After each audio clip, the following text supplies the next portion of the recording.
Gather round, dads, it's time for a tale. Hand me a book and a warm pint of ale. Let's discuss writing and the literary gods with Dan Roberts on the Dad Lit Pod. Welcome to the Dad Lit Pod, the literary podcast for people who know the difference between a flathead and a Phillips head screwdriver. Tonight I'm speaking with author Rick R.D. Moreno. Rick is the author of Zada 5, Path of the One. With the Empire on the brink of war, Connor Balcazar must prove himself and master his hidden ability to see the future in order to foil a sinister plot by the Emperor's younger brother. To do this, Connor goes to the mysterious warlike planet of Zada 5 to train. There he discovers new abilities and a prophecy that, if fulfilled, might help to defeat an invincible army. It is the winner of the International Impact Book Awards winner for science fiction, fantasy, space adventures, and the Global Book Awards silver medal in the category Action and Adventure and Fantasy. Rick R.D. Moreno is a father and grandfather. He resides in North Carolina with his loving wife of 30 years. Welcome to the Dad Lit Pod, Rick. Thanks for having me. I appreciate being here. Did I get everything right? Yeah, the pronunciation was a little off, but it's always that way when when you don't know. So, uh, Did I didn't mispronounce it wasn't too Moreno, bad. did I? No, no, not at all. So, Yes. so it's Zeta 5, and Oh, Zeta 5. It's Connor Balcazar. Yeah. Connor So Balcazar. Okay. Well, my apologies. no, So no worries. so what inspires when did you write Zeta 5? So I actually started writing Zeta 5 August of 23, and I finished it January of 24. And what possessed you to do that? I always wanted to write, but just never really had the time. And what happened was, so early in my high school years, I read the first Dune book, and after reading that, it's like, wow, I would really love to write something like that. I I just I'd written short stories and stuff like that, but grammar was never really my thing. So Me they neither. never really went anywhere. So but then after reading that book and it's like, yeah, I really want to do something. But but in high school, you discover cars, you discover girls, then you move on to trying to find a job, and then you get married and have kids, and just life just gets in the way.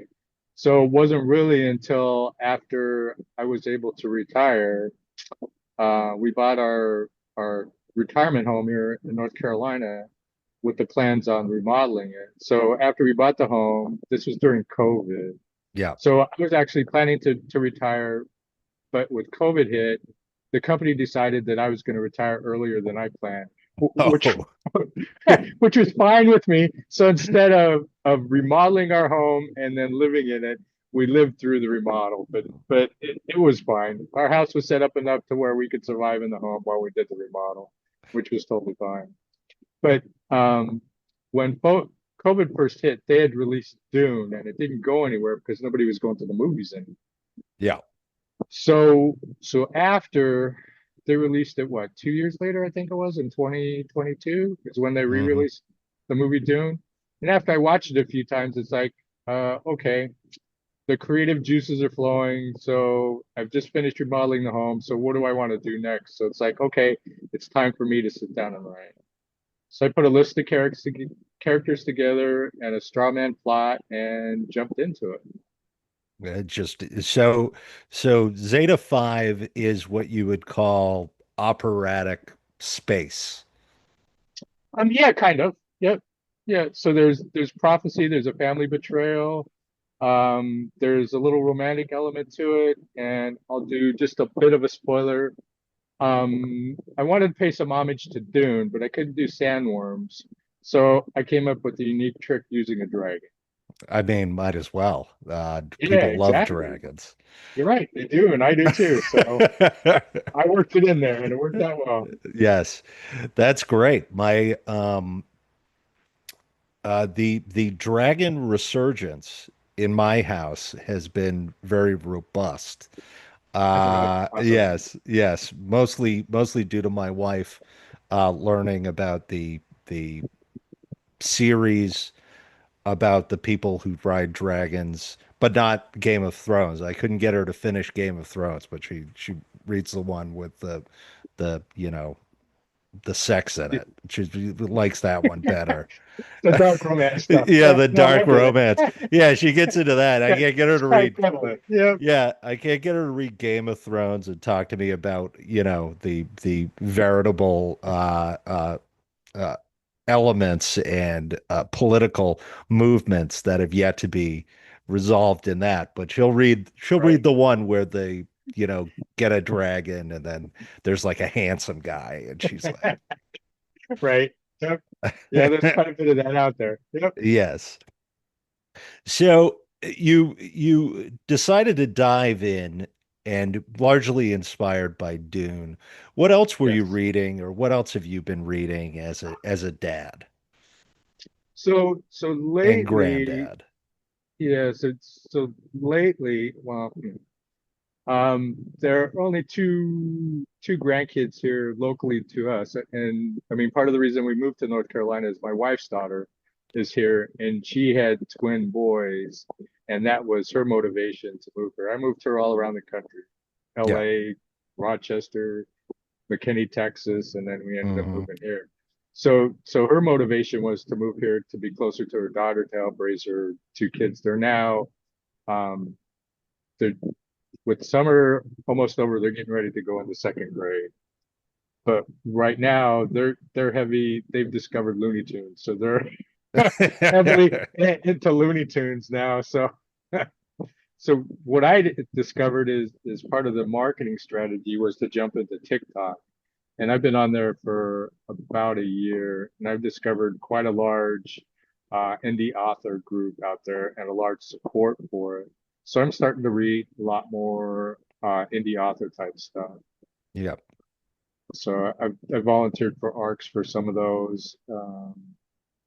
I dove into some of the dark romance, thinking maybe I'm going to incorporate some of that in my books. But after reading some of it, it's like what I have in my books is just fine. Continue down. I'll continue down my path, and won't get quite as graphic as some of the books are that I read. So, and leave it that way. So, but there's some amazing authors out there writing some great stuff. Yeah, and so you say are you yourself an indie author or do you have a I am. publisher? I am an indie author. I tried to go the traditional route.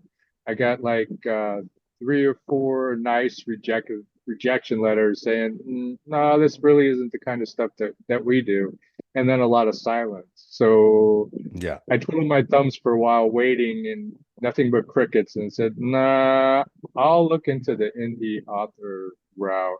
And I found a group that really helped me out because, like I said, grammar was never my thing, and I knew I was going to need a good editor to help me go through the book. I knew the story was Mhm. solid. It's just the grammar wasn't where it needed to be. And since I was writing a first person, I wasn't sure exactly where the quotes go, the periods go, the comments go. And so they helped me with all of that. I went through 3 rounds of editing with them. They helped me get a cover and helped me get it formatted so that I could get it up on Amazon and then into Ingram Spark so you can go to Barnes and Noble on that. So Mhm. that's the route that I chose to go finally. So you did the whole shebang then. Yes, I did. Yeah, how long did that take you? So it took me when I tried to go the traditional route, I think it was about 4 months that I went through that route. And then when I found Paper Raven Books to help me go the other way, it wasn't bad. I think we did it in about, I'd say 6 to 8 weeks. Hmm. To do And the drafting, to do the editing, yeah, formatting and everything. yeah, yeah. So the formatting, the book cover took 2 weeks. The formatting took about a week. So most of it was encompassed on doing the 3 rounds of editing. And the other thing too is when I went through all that editing, I learned a ton of stuff. So, Hmm. the next books that I've written are in way better shape than the first one was. Hmm. So they won't take half the effort of editing like the first one. Yeah, so that this is something that I've heard is that the editing experience is in and of itself constructive towards building a better writing experience. Would you say that that's, Yes. yeah? Yeah, absolutely. Yeah, totally true. I think that's interesting because when people have edited my stuff, I've thought the same thing that you could tell me a zillion times what the rules are, but Yeah. until I see it and Yes. experience it and apply it to my work, I'm not sure that is that it's going to stick through until I go through. This is one of the just one of the things that you learn when you write a novel, I guess. Yeah, absolutely. Absolutely. What would you say you went through and you've now writing subsequent novels? Yes. What are some things that you learned about yourself in writing Zeta 5? So I realized that I was more creative than I had originally thought I was because when I sat down to write the book, because that was the other thing. When I first sat down to write the book, I didn't want to tell anyone because I didn't want to be that guy that's out there 2 years later and people are, well, so how's the book going? How's the book going? And you're not there, and it's like it's not getting anywhere. And I I didn't want to be that guy, so I was very quiet when I wrote the first book until my wife discovered what I was up to. Yeah, how far in were you? So I was probably, let's see, I was probably what 3 chapters in. So I write out in the garage. I have my desk out in the garage, and it's like a large 4-car garage that I've got separated. So if you come in from the main door, which is on the complete other side of the garage, and walk in, if I'm heavy in thought and I'm in there typing away, I don't hear you, and I won't see you until you either announce or you step in my vision because you walk in behind me. Yeah. So my wife walks up and she looks at the big monitor screen, which is 32-inch screen, and two of the characters in there are the Emperor's daughters, Emily and Christina. So she sees me writing Emily and Christina in there, and it's like, uh, who are you writing to? Who are these women? And it's like, okay, I guess the cat's out of the bag here. So yes, I'm writing a book. You're doing what? So that's kind of how it got exposed there. Yeah, and did she support you with sandwiches and cups of tea during your work process? Well, yeah, a little bit, but she knew what I was doing, so she kind of left me alone to do it. And so this book is a little over 600 pages, and I did it in 6 months. Wow, that's a brick. Yeah, it's a brick. Yes. That's that's a brick. Yeah. So how many characters are you dealing with in the book? And did you uh, map it out or did you because once you no, get I don't have maps or anything that draws out the universe. I let the characters. I write in first person, so I let the characters pretty much explain what's going on in the book, and it's pretty straightforward to follow it. So two of the main characters are the Duke's sons, Connor and Adam. Adam is Connor's older brother. Connor is kind of the main character. You follow him through his through the journey through his book, and you kind of watch him grow into the warrior that he becomes. And Mhm. then, like I mentioned previously, the Emperor has 2 daughters, Christina and Emily. And then there's how those four get involved with each other and where it goes from there. And then the emperor has a younger brother, Lorenzo, who is actually the lead scientist. He runs all of the new developmental stuff. He's the one that got interstellar flight set up so that there's no more having to to freeze each other before you go to different planets. Now instead of taking years, now it takes days or weeks to get there. Mhm. So he developed that, but he's also embittered about it and feels that he should be running the Emperor as opposed to his older brother, Esteban. So that's kind of the basic plot for the book. But one thing that I should highlight is Zeta 5 is a large mining planet. Yeah. And the trick to Zeta 5 is it's surrounded by asteroids. It's got a large asteroid field that surrounds it, so you can't actually get into the planet. Oh, okay. There's 3 moons that travel around the planet, and once every 3 months, those moons align and they create a gravity field on the asteroids that creates an opening so you can fly in. That stays open for a day and a half. So Mhm. if you're not able to do what you have to do within Zeta 5 within the first day and a half, then you're stuck there for 3 months. Yeah. And the other thing is there's no communication in or out of the planet, even when it's open to fly in. So that's another something that locks it in, that creates some mystery behind the planet, if I could speak. It's interesting. It's Yeah. it's sort of it certainly elevates the suspense where I assume your protagonist ends up going to the planet. Yeah. Yeah. So there is in chapter 3, there's a lab explosion that exposes some of what Lorenzo is doing, and Esteban finds out what's going on there. And Esteban and Lorenzo kind of get into it a little bit. Lorenzo doesn't want to tell him anything because he owns all the labs and he controls everything. And Esteban is saying, "I'm the emperor. If you don't tell me, I'm going to throw you out."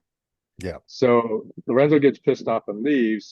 So Esteban's standing there looking at the destroyed lab, and they see a phasing going on.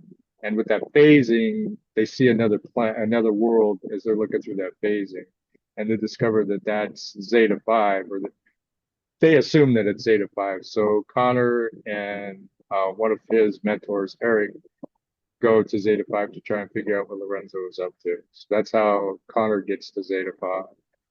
Mhm. So what are some of the themes that you're tackling with Zeta 5?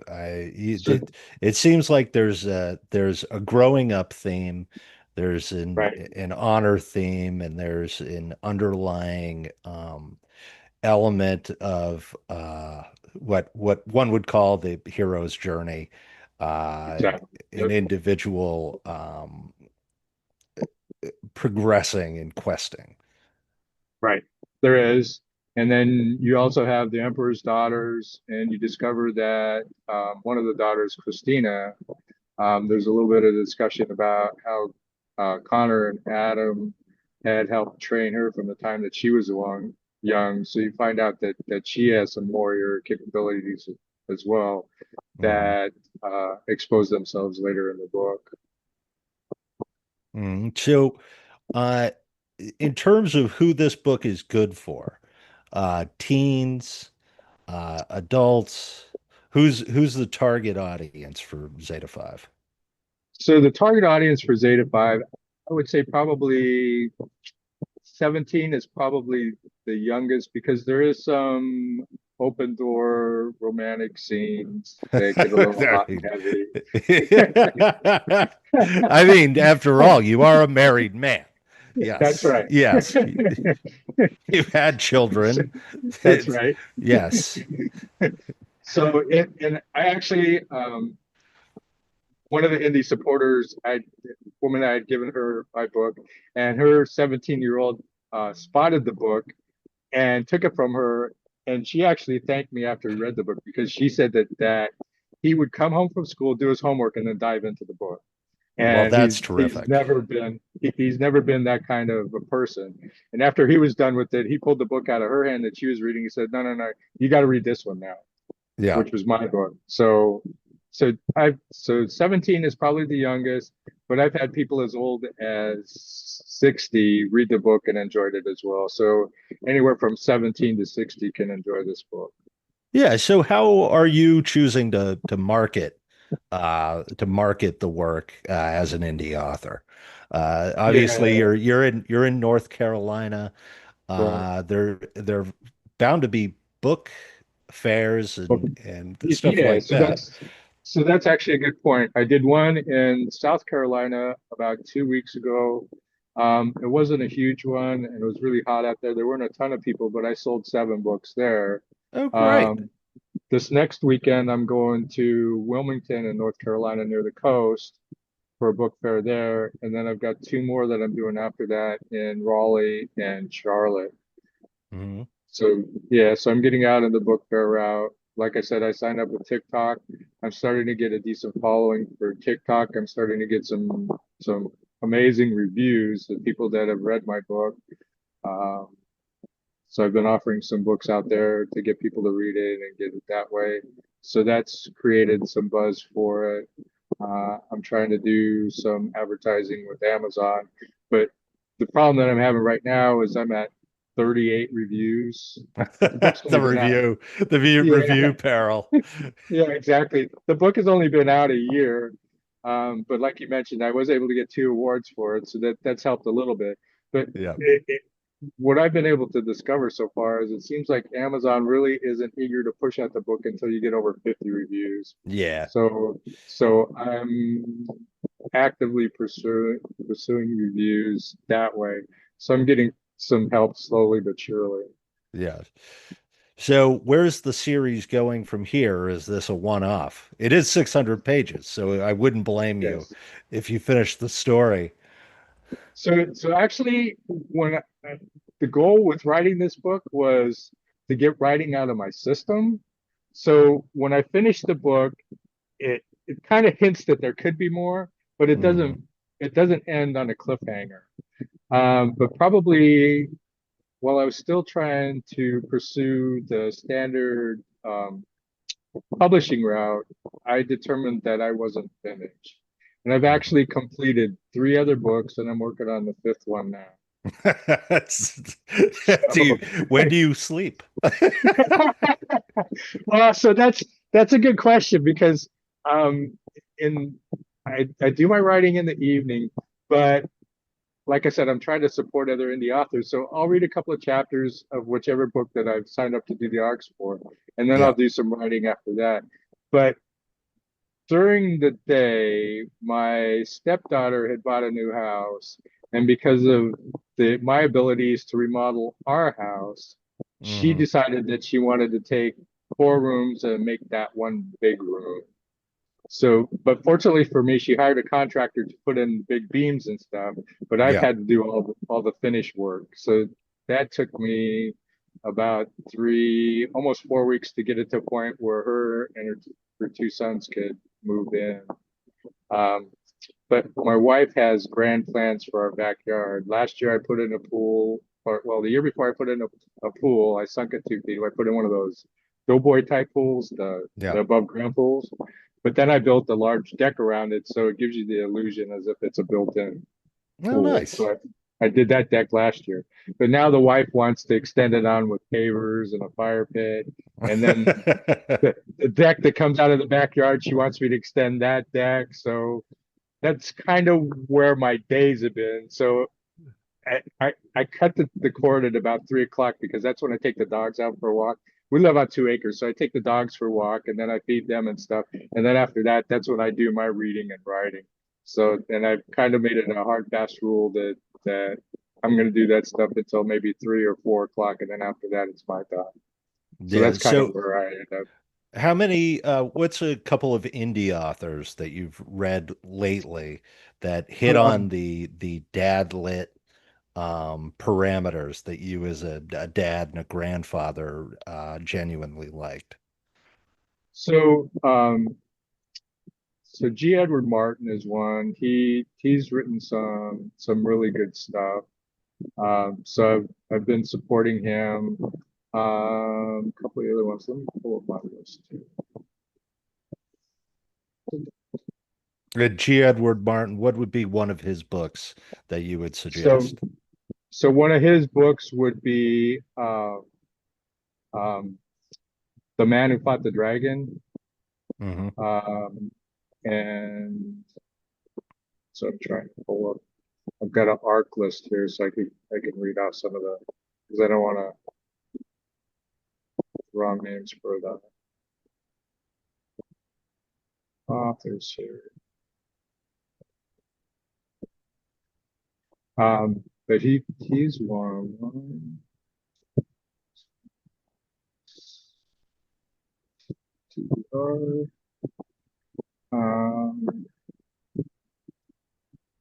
thinking about it. So Return Flight is another one. That one is a smaller book. And then I read another one that's kind of a horror by another author, and I don't have her name here, called Night Creatures, which she takes an interesting spin on Pandora's box.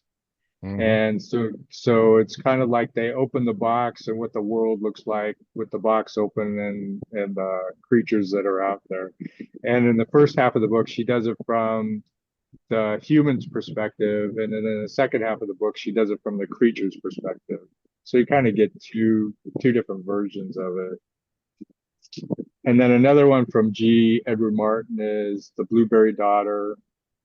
That's the one that I'm lined up to read next. And then he's got one where he actually,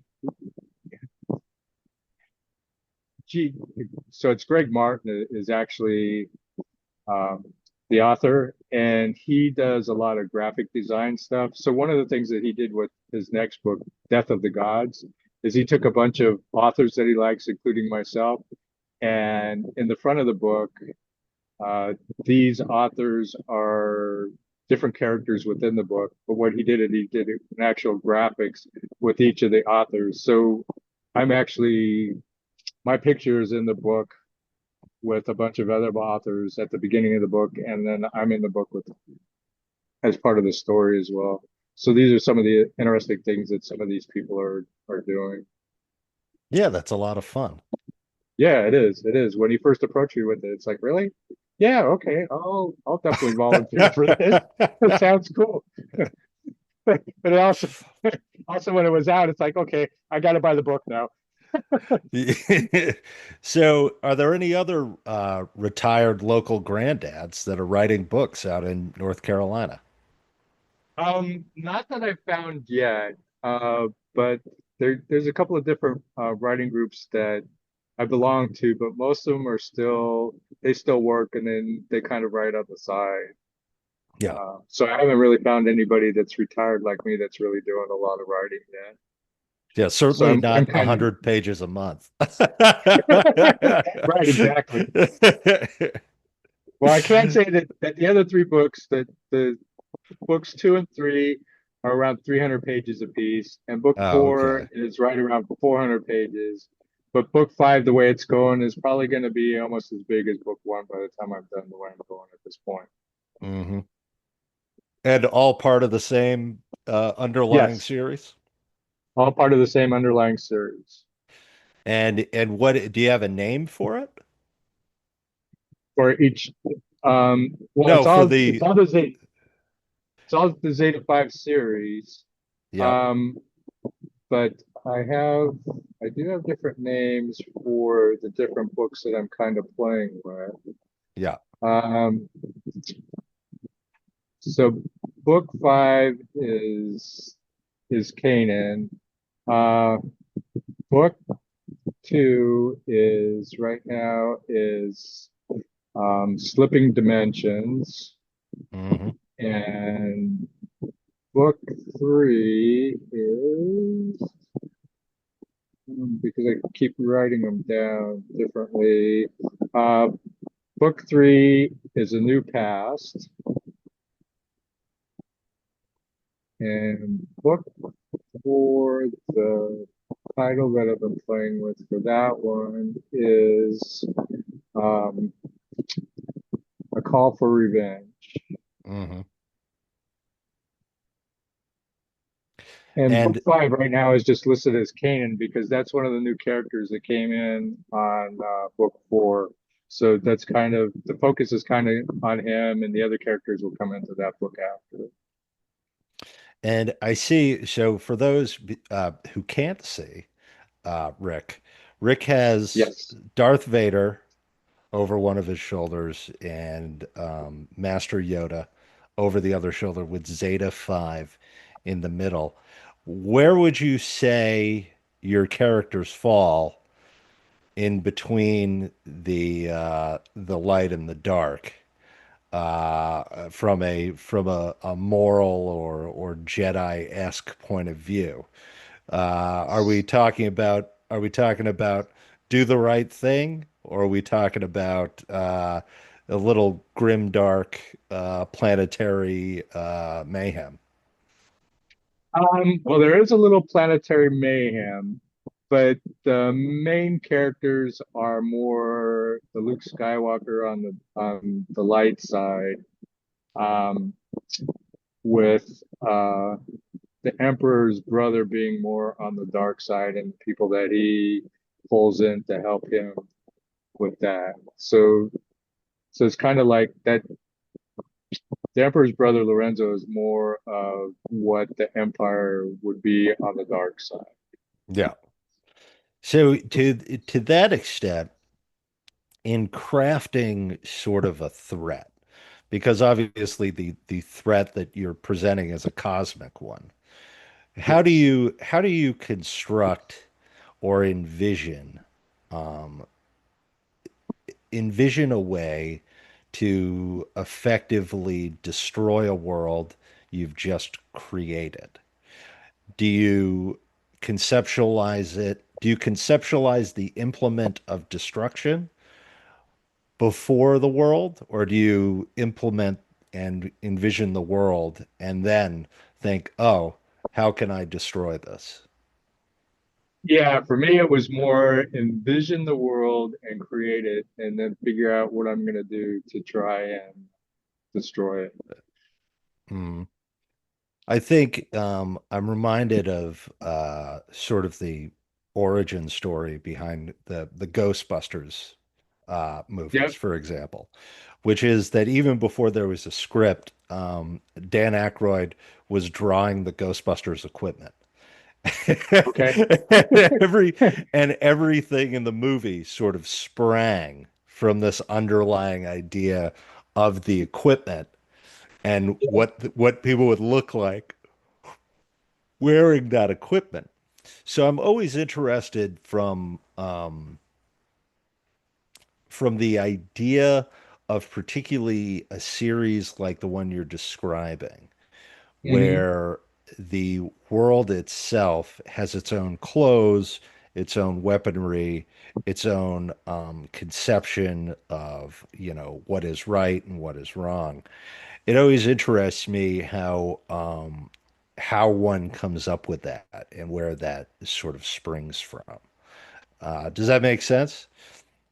Yeah, no, it totally makes sense. So one of the things that I first did before I started writing was when I put the characters together, I kind of dialed in, okay, each of the characters, this is who they are, this is kind of their background, and this is where I want them to play within this realm.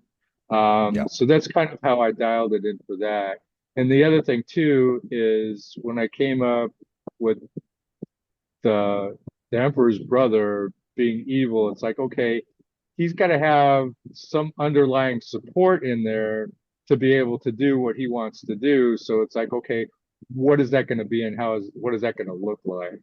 And Hmm. then with what that looks like, how are my protagonists going to be able to defend themselves against what's coming at them? So that's kind of how I interpreted all of it. Interesting.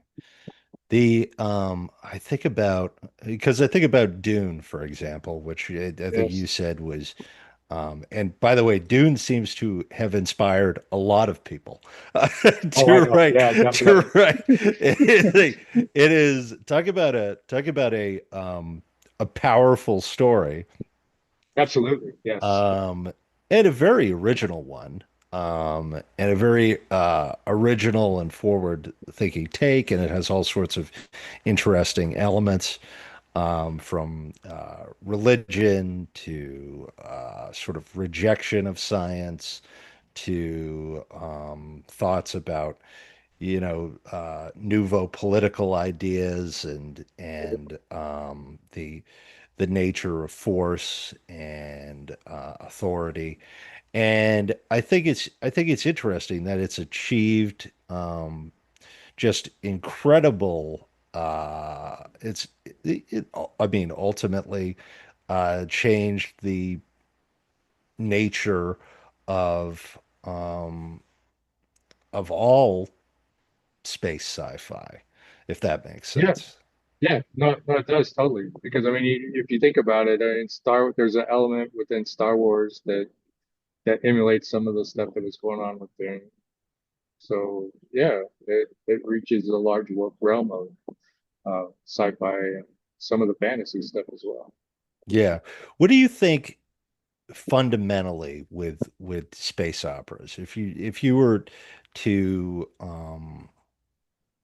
were to conceptualize like what they're about, like what is a space opera about?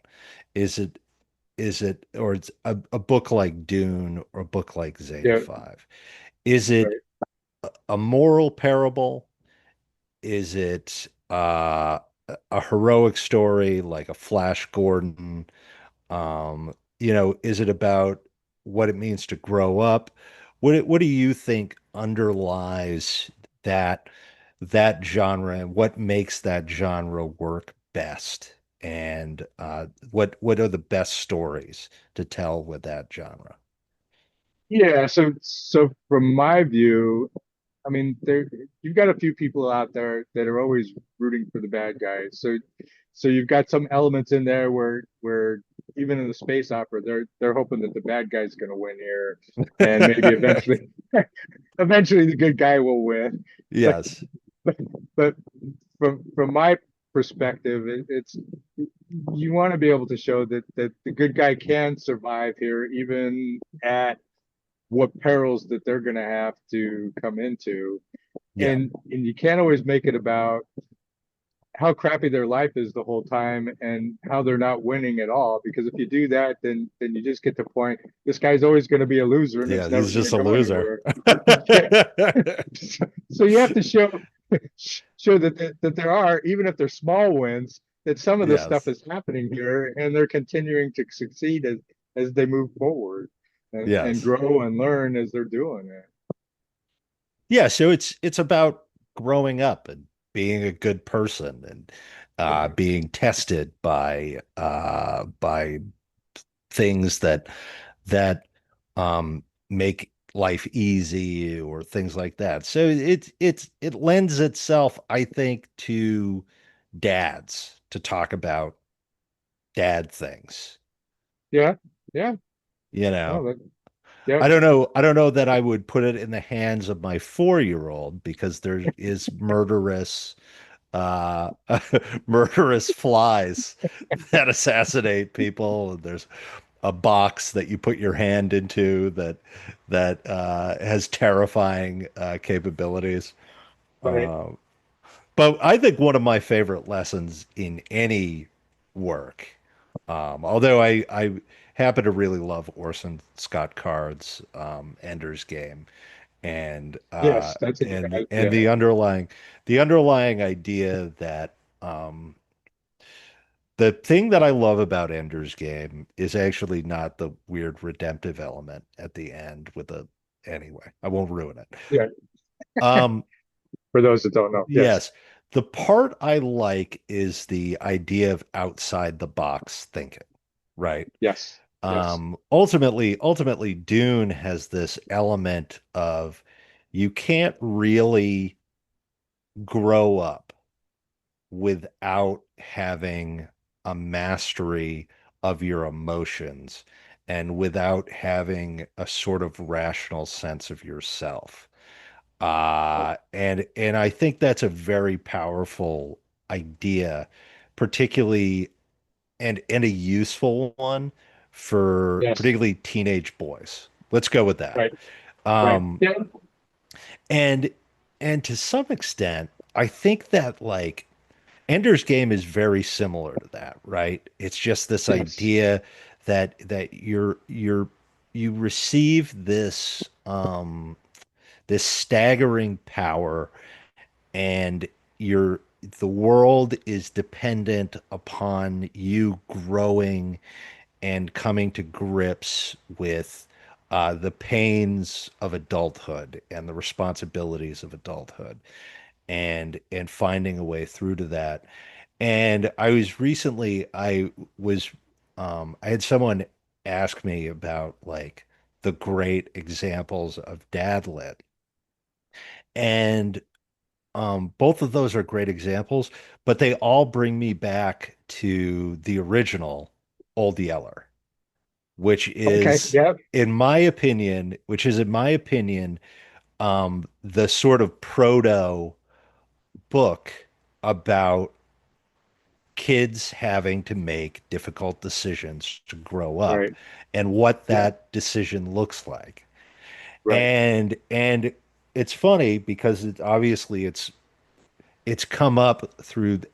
I try to think back. It's if there were one that existed with that much, because both of those books, both Dune and Ender's Game, have very powerful emotional themes.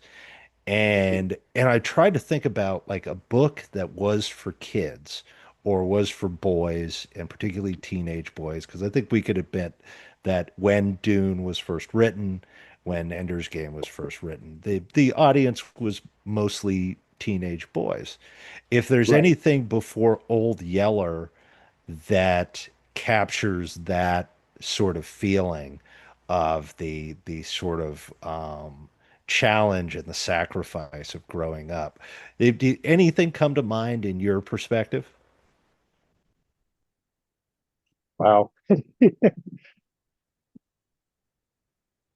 No, no, I really can't. I can't. Um, you've got some stuff with uh, a little bit with Blackbeard when the kid gets on the ship with Blackbeard and some of the stuff that he has to face as he's going through that. Because I Yeah. remember reading that when I was a kid. It's not quite to that level, but Hmm. there's some stuff in there where the kid has and and for the life of me, I can't remember what the kid's name was. But there was some stuff in there where he has to try and grow up as he's seeing what's going on, what Blackbeard is doing, Yeah. and kind of how that ends and how he has to deal with it. Yeah, it's interesting. I think about that because we're going to do the Dadlit Pod is going to do a books for boys Oh, okay, in nice, November. And the underlying idea is going to be like, let's come up with some great books great, yeah, for teenage, middle grade, middle grade boys. And the you bringing up uh, Dune is really inspired. I think it's probably has to be necessary reading for yes, teenage and middle grade boys. I think yeah, that just absolutely, needs to be the staple. yeah, So if you're like putting together a gift box for of Christmas books for a middle grade to teenage boy, read these books. You got to pop in Dune, you got to pop in Ender's Game, and then you put in Old Yeller, and then they're going to be so confused, but right, right, we'll know we'll know what's going on. yeah, absolutely. At that point, if they don't understand what life is all about, then yeah, Yeah, you have the next year you get nothing. You get a job, son. now you really figure it out. Yeah, now you're really gonna figure it out. So would you say that your kids are all big readers or not? They're not. Um, my my wife has one son who used to be a big reader, but once he got married and started having kids, didn't allow for it Yep. anymore. Yep. And Kills it. my two boys are working all the time. My they both have my book and they both apologize to me every time I see them. I'm sorry I haven't read it. I've been busy. Sorry. And it's like I gave you the book with no pressure. If you Yep. want to read it, that's totally up to you. I will appreciate it if you do, but I understand that you guys have busy lives. Yes, So my wife has never read my published book, which is a Life and Times World War II biography. And she treats nice. it as more of a, now it's just like a matter of trivia for her. Right, She enjoys right. the trivia of not having read that one. But of course, she's read all of my fiction works, but she gets them Oh, very nice. early. And Okay. then once they get edited, she was recently reading one that had been edited, and she's like, this got really good. I remember Awesome. reading this and it wasn't this good. And I'm like, yeah, baby, deal with it. Yeah, exactly. Yep. That's called drafting. It's called second Yep, draft, third draft. yep. Yep. So, so yeah, has your wife been helpful in your drafting process? Does she read Uh, the books? no, no, she hasn't read any of the books. Her claim is that she doesn't really read sci-fi or fantasy, so it's not really her cup of tea. And it's like, well, that's okay. That's okay. I can find others out there that will. Yeah, But she so does have my book sitting on her nightstand. That's kind of as far as it's gotten. so what is her cup of tea? So her cup of tea is more of the like the the thriller or the crime series type stuff. That's really her kind Yeah. of tea. Yeah. So basically Colleen Hoover over and over and over again. Yeah, exactly. Yes. That's, you see, that is a very, that has, I'm discovering that I don't actually know what a thriller is anymore because I've my wife has handed me like The Woman in Cabin 10. And she's like, this is The Woman in Cabin 10. And I'm like, it's got New York Times bestseller.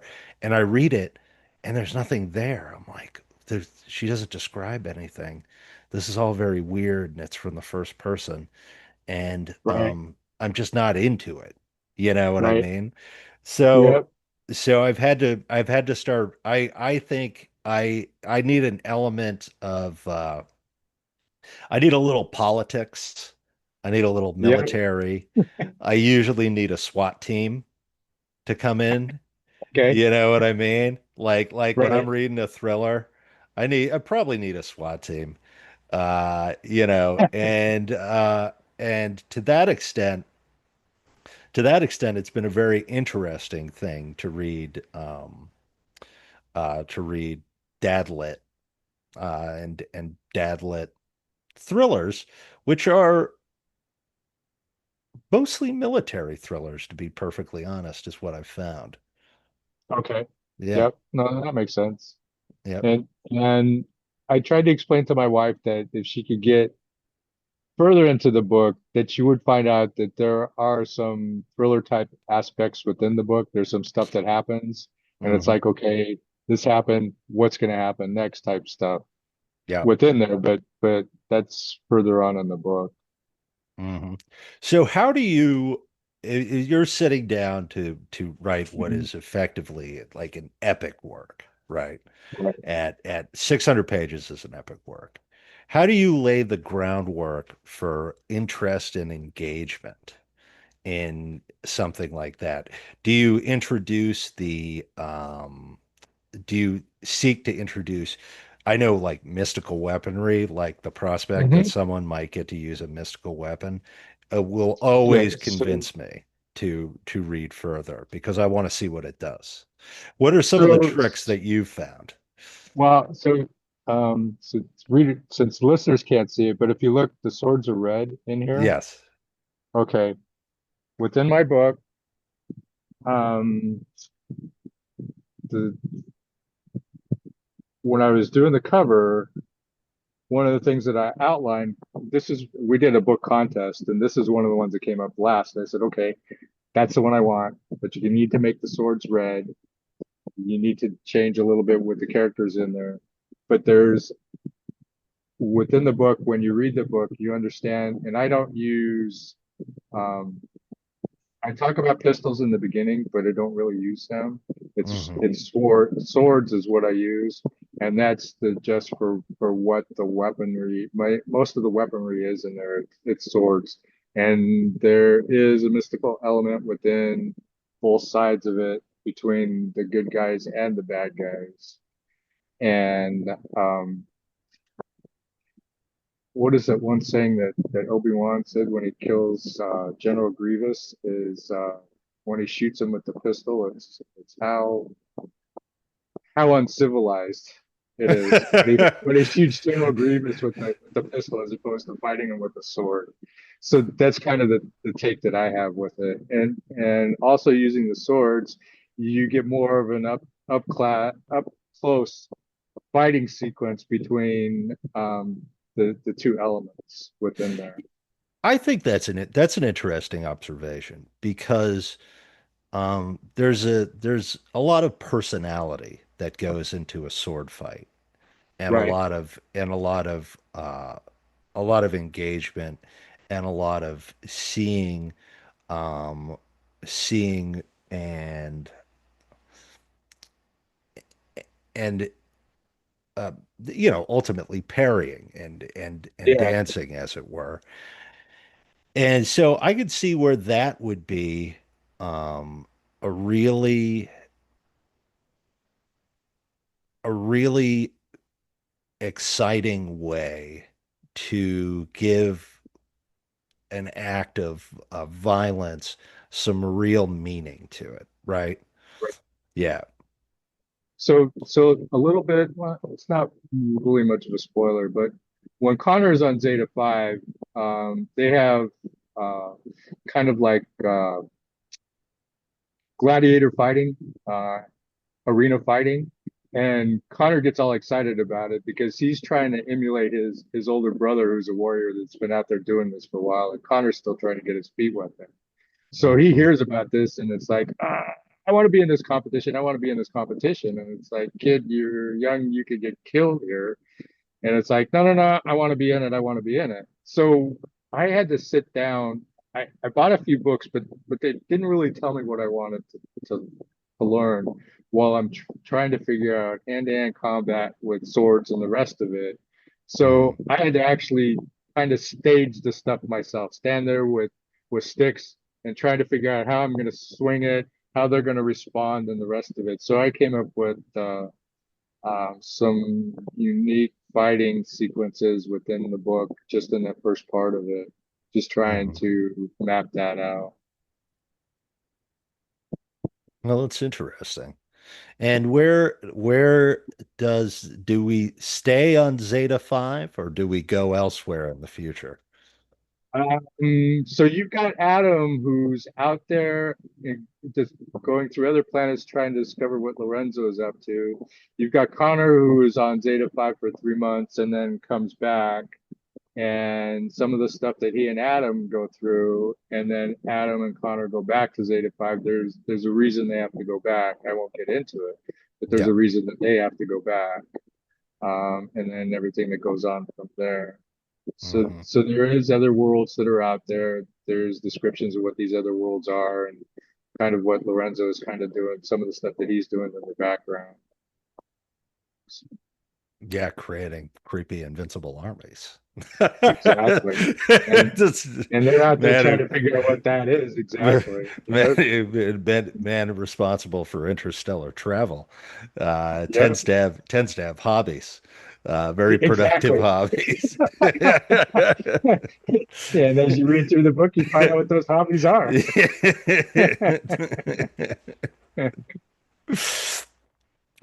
Well, that's terrific. Where can people get copies of Zeta 5?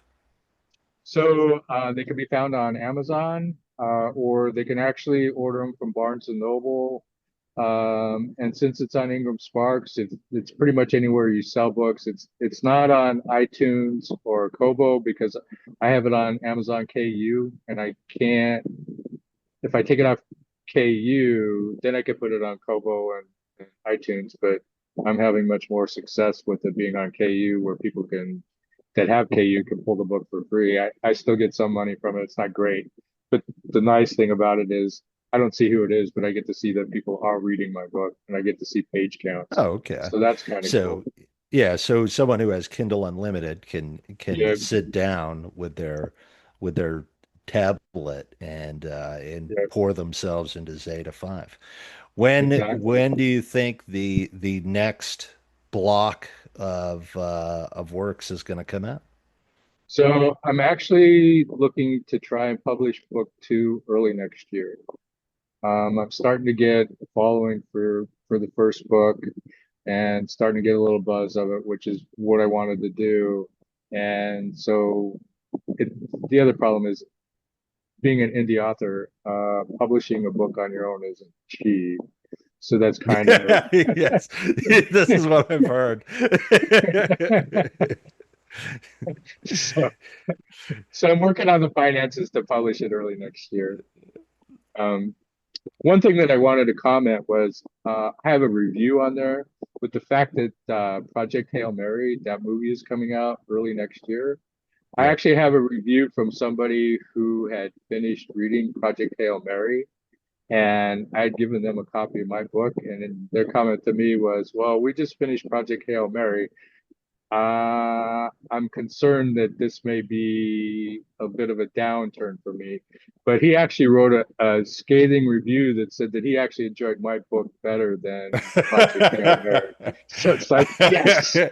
I don't like I don't want to get who's the guy that did The Martian? Uh I don't want to get Yeah, him upset. It his Project Hail Mary has been sitting on the shelf. My wife got it for me, I want to say 4 years ago. I oh haven't wow, even okay. opened it. I haven't even opened it. Is it any Right. good? I know there's a movie coming out. That's Yeah, great, you know, yeah. but yeah. Yeah, the fact that it's a number one bestseller and somebody I have a review saying that they like my book better makes me feel awesome. That's got to be a good feeling. It was. Let me end on that. Zeta 5, Okay, someone thought it was better than Project Hail Mary. thank you. Yes. And in print too. In print. Yes. Yes. Well, thank you, Rick. Thank you for coming and talking about your book. It's and Zeta 5, Path of the One, by R.D. Moreno. Go and get it on Amazon, and get ready for book two, which is coming soon. Thank you. This was Thank you, very Rick. enjoyable. Thanks, Rick. Thank you. Our time together has come to an end. It's time to return to your wife, kids, and friends. It's time to pick up those books you forgot while you wait for the next Dad Lit